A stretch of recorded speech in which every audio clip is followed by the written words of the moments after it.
Bonjour à toutes et tous. Alors, on se retrouve aujourd'hui avec Kevin. Kevin, qui est un de mes anciens étudiants, de mes alumni, qui a fait le master management de la technologie et de l'innovation, notamment co-délivré par l'Université Paris-Dauphine et les mines Paris Tech. Et aujourd'hui, il est consultant en financement de l'innovation. Donc, cela change de la plupart des témoignages qu'on a pu avoir, qui sont plutôt des investisseurs. Lui, il est consultant en financement de l'innovation dans un cabinet qui s'appelle R4 Innov. Et donc, il va vous expliquer un petit peu son parcours et surtout la structure pour laquelle il travaille et son quotidien, à quoi ça ressemble d'accompagner des entrepreneurs et des entreprises dans leur stratégie de financement de l'innovation, notamment de financement de l'innovation publique. Alors, merci beaucoup, Kevin, d'être avec nous. Merci à toi. Je vous propose qu'on commence par eh bien, tout simplement votre présentation, que vous nous expliquez un peu votre parcours personnel, ce que vous avez fait, puis ensuite on basculera sur votre employeur. Ok. Alors du coup, je m'appelle Kevin. Je suis de formation scientifique, mais à savoir que j'ai quand même j'ai pas eu le parcours typique, disons. Ça, j'ai commencé par faire médecine, donc voilà, avec toute la difficulté que ça implique. Mais du coup, j'ai bifurqué ensuite vers une licence en sciences biomédicales, qui m'a permis d'intégrer une école d'ingénieur en physique-chimie. Et par contre, là, j'étais plutôt destiné à un parcours type doctorat, enfin, thèse, puis recherche académique. Mais ça me plaisait pas trop. Du coup, je me suis tourné vers le master management technologie et innovation de l'Université Paris-Dauphine. Et quand on sort de ce master, en fait, il y a des questions qui se posent du type on est formé à énormément de choses, mais on ne sait pas vraiment. Il n'y a pas une chose unique qu'on peut faire en sortie de ce master. Du coup, j'ai bien réfléchi. Je voulais mettre en contribution mes recherches académiques, en recherche académique et en ingénierie dans un domaine. Je me suis dit que le consultant en sciences d'innovation, ça correspondait un peu à ça. Et du coup, je me suis tourné vers Catherine, où j'ai pu exercer un peu ce métier durant un an et demi. Et du coup, je suis toujours en cette posture et voilà. Ah, est-ce que vous auriez réussi à avoir cet emploi sans ce background scientifique? Est-ce que vos collègues Alors, ont des backgrounds que business ou droit, par exemple? alors, dans le milieu du consulting en sciences d'innovation, on cherche majoritairement des ingénieurs. Donc, quand on regarde les offres d'emploi sur les autres conseils, on voit que c'est beaucoup d'ingénieurs qui ont demandé ou des Master 2 en sciences. Mais chez Acrinov, on a fait un choix un peu différent. On a essayé un peu de diversifier nos horizons, c'est-à-dire qu'il y a beaucoup d'écoles de commerce qui font des mémoires de fin d'année sur des sujets qui peuvent avoir trait à la tech, typiquement les blockchains, etc. Et du coup, on a essayé d'orienter un peu nos recherches d'emploi là-dessus, ce qui fait qu'on a une collègue qui vient de l'école de commerce. Mais c'est vrai que c'est une personne sur tout l'effectif. Donc, il y a beaucoup d'ingénieurs. Ok, très bien, merci. Eh bien, est-ce que justement vous pouvez nous évoquer un petit peu la structure pour laquelle vous travaillez Ok. et- Alors, et- R4 Innov, c'est une entreprise qui va conseiller exclusivement ou très majoritairement des startups. On a un peu de PME, mais il n'y a aucun grand compte. C'est un choix voulu par le fondateur qui travaille dans une autre structure, qui accompagne des grands comptes et qui s'est dit que c'était pas ceux qui avaient besoin le plus d'expertise, parce qu'il y a beaucoup de startups qui finalement se retrouvent plongés là-dedans, dans l'univers du financement public de l'innovation, donc c'est du financement public, et qui sont un peu perdus dans tous les dispositifs qui existent, parce qu'effectivement l'État va mettre en place des aides au financement pour tel ou tel type d'entreprise, dont les startups n'auront pas forcément connaissance. Et c'est là où on rentre en jeu, on va les orienter vers les bons dispositifs, les bons guichets. Alors, notamment, il y a le crédit d'impôt recherche qui prend une place importante, mais il y a aussi beaucoup de financement BPI, la région Île-de-France, des concours, comme iLab, par exemple, qui est très connu dans le milieu de la recherche, mais que les startups oublient un peu. Enfin, tout ça. Et on accompagne non seulement dans la stratégie d'innovation, typiquement dans l'orientation vers le bon guichet, mais aussi dans l'accompagnement de la production, puisqu'il y a beaucoup de dispositifs qui demandent une production assez importante que parfois les startups vont sous-estimer. Et on voit très bien quand parfois un startup qui vient nous voir, typiquement, on a essayé tel dispositif, on n'a pas réussi à avoir le financement, alors qu'on remplit tous les critères. Et quand on voit le dossier, effectivement, très, euh, c'est très startup, quoi. C'est peu encadré, alors qu'il y a des lignes directrices à suivre. et nous, on les accompagne aussi là-dessus. Donc, production plus direction stratégique. D'accord. Et sur ces accompagnements-là, concrètement, vous faites quoi? Vous accompagnez le DAF ou le patron, ou vous prenez vraiment le stylo, vous écrivez pour eux? Ça se matérialise comment un peu tout ça?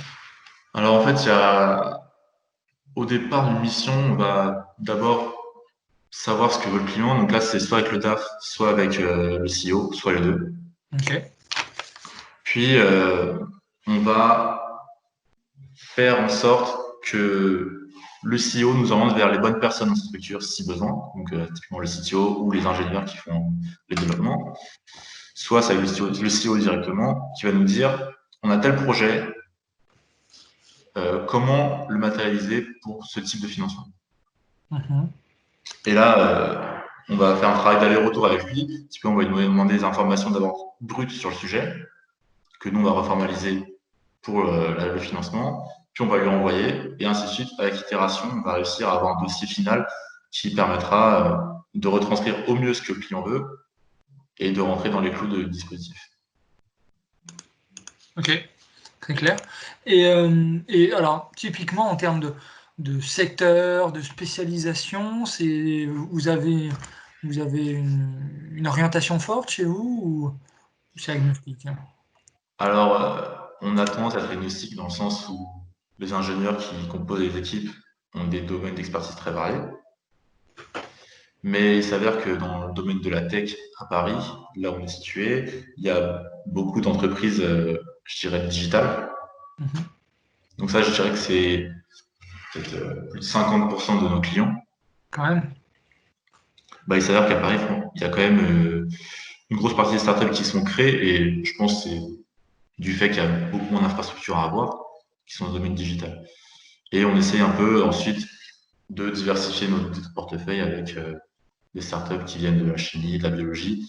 Il y a beaucoup de biotech, effectivement, parce que les D'accord. biotech, c'est entre guillemets assez vendeur et il y a des gros dispositifs à aller chercher. Mais voilà, c'est vraiment beaucoup de Et digital et un peu de. et vous avez pas trop de deep tech, style, je sais pas, nano, spatial, nouvelles énergies un peu fondamentales, ce genre de choses?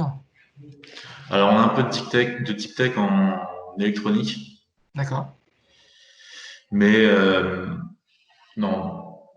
Tout ce qui est spatial, etc., je pense qu'il y a tellement d'infrastructures à voir. Euh, Trouver ce genre de client à Paris, c'est plus compliqué. Mais après, on n'est pas. Je veux dire, on a quand même l'expertise en interne pour traiter ce genre de sujet. Donc, on n'est pas non plus.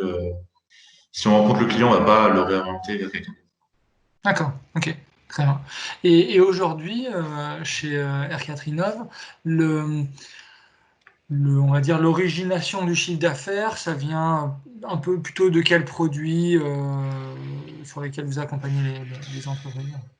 Alors, il y a principalement créer d'impôt recherche, qui est un Mmh. dispositif ouvert à tous, tant qu'on fait de la recherche ou de l'innovation. Donc ça, c'est un dispositif que tout le monde souhaite accéder. Et je pense que si parmi vos étudiants, vous avez des jeunes entrepreneurs, c'est un dispositif qu'il faut toujours considérer car il est vraiment accessible à tout le monde, tant qu'on D'accord. fait l'innovation. Donc ça, c'est le plus gros de notre produit. Et ça fait. Et à partir de là, on peut réussir à, j'ai envie de dire, upscaler vers d'autres produits. C'est-à-dire que quand on voit les projets, nous, ça nous fait penser à d'autres dispositifs auxquels ils sont éligibles. Et c'est à partir de là qu'on peut commencer à construire. Donc, au début, il y a créé l'impôt recherche, et après, on va essayer d'élargir vers d'autres dispositifs. D'accord, OK. Et tout à l'heure en off, vous me disiez que vous êtes aussi sur les financements européens, alors qui est vraiment, en tout cas c'est ma perception et ma compréhension, plutôt un autre monde, avec ses règles très spécifiques. Est-ce que vous pouvez nous en parler un petit peu de ces produits, surtout de ce que vous faites pour vos clients sur ces produits? Alors, typiquement, pour les projets européens, c'est pas la même démarche. C'est-à-dire que on a des clients qui viennent nous voir pour construire un projet européen. Donc, nous, on considère à chaque fois ces clients-là, on étudie la question. Mais bien souvent, c'est le trajet inverse, c'est-à-dire que parmi nos clients, il y en a qui sont, à notre sens, éligibles, qu'on connaît. Donc, on sait ce qu'ils font, on sait qu'ils peuvent remplir les critères, et c'est nous qui leur proposons. OK. Et effectivement, le travail n'est pas du tout le même. c'est un gros investissement en temps, parce qu'il y a beaucoup de critères à respecter, et rentrer dans les cases d'un projet européen, c'est pas une mince affaire. Mais on essaye de le faire pour les clients qu'on estime, enfin, où le taux de réussite est, à notre sens, assez élevé. D'accord. Et c'est sur quel type de financement européen que vous les orientez? Enfin, où vous les Alors, accompagnez? Non. alors avant, il y avait le H2020, mais ça n'existe plus, puisqu'on Mhm. est à l'horizon du coup du dispositif.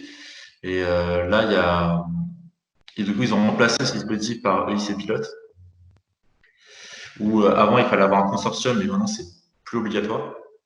D'accord. Donc, avoir un consortium, ça impliquait d'avoir un partenaire du public, une start-up et un grand compte, enfin, des dispositifs un peu comme ça. Et là, maintenant, on peut se contenter de faire, de postuler avec son partenaire, donc juste la start-up. Et c'est plus sur ce dispositif-là qu'on essaie d'accompagner. Parce que faire un consortium, c'est quand même, c'est encore plus compliqué en fait. Mhm. Et ça, ce financement européen-là, souvent, ça permet d'aller sur quel type de montant pour les... De, c'est de l'ordre du million. C'est comme le H2020 précédemment, mais juste à un seul partenaire. Ok, très clair. Et ok, très bien. Et vous, en tant que cabinet de conseil, vous rémunérez comment sur ces prestations? Parce que ça intéressera évidemment nos étudiants. Nous, on est quasiment exclusivement sur du success fees. C'est-à-dire que si la mission réussit, si l'entreprise a son financement, on prend un pourcentage de ce financement. Mhm. Qui est de combien selon les produits ou En moyenne, c'est du 10%. Ok, Bien entendu, plus le financement est élevé, moins ce sera un pourcentage élevé. ok, Et plus le financement demande du temps en interne, bah, plus le pourcentage sera élevé. Donc c'est vraiment un équilibre à avoir entre le montant et le temps à imposer. Et sur certains dispositifs où le taux de réussite est assez faible, il y a aussi du forfait. d'accord, Du forfait, c'est-à-dire que, on va dire, je sais pas, 5 000 euros de forfait plus un montant en succès. d'accord. Après, il me semble qu'il y a des dispositifs européens, alors ça je suis pas sûr, c'est à revérifier, mais dans le dispositif européen, il y a des cabinets de conseil qui sont entre guillemets agréés. Et dans les dispositifs européens, on a un montant qui peut être remboursé directement pour le cabinet. D'accord, ok. Mais c'est pas votre cas, vous. Alors nous, on fait les démarches pour l'être. D'accord, ok, ok, Je sais pas où ça en est, faut voir en interne, mais on ok, fait les démarches. ça marche. Et aujourd'hui, le cabinet pour lequel vous travaillez est tout jeune, hein, il a moins de 2 ans. Vous êtes combien? Bon, alors aujourd'hui, on est 6. Donc à savoir que quand j'ai intégré à Catherine Love, on était 2, donc le patron et moi. Et du coup, on avait connu une grosse croissance en un an, donc on a triplé les effectifs. Très bien, très bien, très bien. Ok, super, bah, merci, c'est très clair. Alors, là, je vous propose qu'on passe vraiment maintenant sur votre quotidien. À quoi ressemble votre travail au quotidien? Est-ce que vous pouvez nous décrire un peu la journée type ou la semaine type, si jamais il y en a, pour qu'on puisse voilà, comprendre, matérialiser, c'est quoi votre métier? Alors, je dirais qu'il y a une saisonnalité quand même dans le métier, où au lancement des missions, donc, pour créer un recherche, on les lance souvent en début d'année civile. Du Mhm. coup, là, la journée type en début d'année civile, ce serait bah, rencontrer le client, donc aller dans ses locaux, D'accord, faire des interviews de ses équipes techniques, d'accord. avec structuration de leur projet. Mhm. Donc là, toute l'expertise en sciences prend son sens. Ensuite, si on avance un peu plus dans l'année, la journée type, ça sera de budgéter un peu leur projet. D'accord, Donc, une fois qu'on a le socle technique, on va essayer d'avoir le socle financier. ok, Donc là, ça va être beaucoup de calculs de budget, quel montant on peut aller chercher, etc. Donc, optimisation du montant de financement. d'accord. Puis ensuite, si on avance encore dans l'année, bah, une fois qu'on a tout ça, on va produire le dossier technique. Mhm. Donc là, c'est effectivement beaucoup de réactions, de recherches bibliographiques pour étoffer un peu les sujets et beaucoup de réactions. Et là, cette partie de recherche bibliographique, c'est vraiment vous qui la faites ou c'est le client qui disposant des ressources entre guillemets, experte va plutôt être à pied d'œuvre? Ça se passe comment un peu la répartition? En fait, à savoir que dans le milieu académique de la recherche, dans le milieu de la recherche académique, euh, la démarche, c'est on va faire de la bibliographie et sur cette base-là, on va développer quelque chose. Mhm. Mais dans le domaine de la startup, il faut aller beaucoup plus vite. Donc faire de la bibliographie, c'est quelque chose qu'ils font très succinctement. Du coup, ils vont nous donner les premières pistes. On a exploré tel mécanisme, telle logique, et nous, on va essayer d'étoffer le sujet avec des bibliographies supplémentaires. Et en fait, D'accord, c'est, je dirais, même la partie la plus intéressante, puisque c'est là où on apprend le plus de concepts différents. d'accord, On va vraiment approfondir un sujet en regardant les articles, en faisant des synthèses d'articles et en les retranscrivant à la fin. d'accord, OK. OK, donc c'est quand même un travail, très, de fond, quoi. Oui, on voit très bien les dossiers qui passent pas sont généralement ceux qui font l'impasse sur ce genre de sujet. C'est-à-dire que si on a l'impression que le dossier ne retranscrit pas le fond d'un développement ou d'une technologie, effectivement, ça convainc très peu. D'accord. OK, très clair, très clair. Et donc ça, vous disiez, c'est plutôt le début de l'année avec le crédit impôt recherche et après votre journée type, elle évolue comment dans l'année? Et ben, du coup, ça vient en fonction des missions. S'il y a un projet européen qui se présente demain, bah, la journée type, ça va être que de bosser là-dessus pendant 2 semaines. D'accord. Ou quand il y a un e-lab à rendre dans une semaine, bah, pareil, la semaine, ça va être échanger avec les équipes de la startup pendant une semaine pour avoir le meilleur dossier à la fin. Mmh. Donc c'est vraiment, au-delà du crédit d'impôt recherche, tous les dispositifs ont des deadlines. Du coup, on va essayer de composer avec ça et ça va être des petites périodes de rush.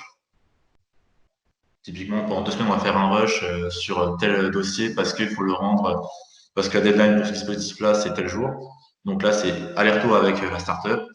Euh, voilà, c'est souvent, on va produire quelque chose, on leur soumet, ils nous font leur retour, on moniteur là-dessus pour qu'à la fin, le dossier soit le plus qualitatif possible.